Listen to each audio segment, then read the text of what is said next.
প্রতি বছরের মতো আমরা এবছরও আয়োজন করেছি ইফতারের আয়োজন। এখানে ছিন্নমূল বিশেষ করে যারা পথচারীরা রয়েছে এখান থেকে চলাচল করে তাদের জন্য ইফতারের আয়োজন। এটা পটুয়াখালীর বিভিন্ন বিত্তবানরা আমাদেরকে সহযোগিতা করে, তাদের সহযোগিতাই আমাদের এই ইফতার কার্যক্রম। এবং আমরা আজকে 60 জনের আয়োজন করেছি এবং আগামীকাল পরশু দিন আমাদের 100, 150, 200, 250 এমনকি 300 জনের ইফতারের আমরা এখানে আয়োজন করে থাকি।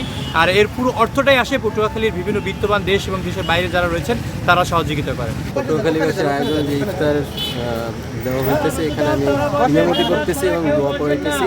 প্রতি বছরে এই অনুষ্ঠানটা হয়ে থাকে, ইফতারে আয়োজন করা হয়ে থাকে পটুয়াখালীবাসীর পক্ষ থেকে। পটুয়াখালীবাসীতে যারা ধনাঢ্য ব্যক্তিরা আছে তারা এই প্রোগ্রামে সহযোগিতা করে থাকেন। সেই উসিলায় এবং পৌরসভার সহযোগিতায় যেমন ফল আর তারপরে যে আমাদের এই জায়গাটা পরিষ্কার পরিচ্ছন্ন রাখার দায়িত্ব তারা গ্রহণ করে থাকে। দূর দূর থেকে মানুষ আসছে হঠাৎ করিয়া টাইম হয়ে গেলে জায়গায় বসিয়া উপকৃত হয় করি। প্রতি বছর আল্লাহ রহমতে আমাদের এখানে ইফতার খুব ভালো হয়। আমরা দূর দূরান্ত থেকে আসি, এখানে অনেক মুসল্লিরা আছে, এদের নিয়ে আমাদের ইফতার খুব ভালো লাগে। এই যারা কাজ করে মাঠে ভলান্টিয়ার যারা আছে এরাও ইফতারের জন্য, এই মুসল্লিদের জন্য, রোজাদারের জন্য খুব খাটাখাটনি করে। হ্যাঁ, আমরা প্রতি বছরই এখানে আমাদের ইফতার খুব ভালো হয়, এই জন্য আমরা এখানে খুব ইফতার করতে আসি।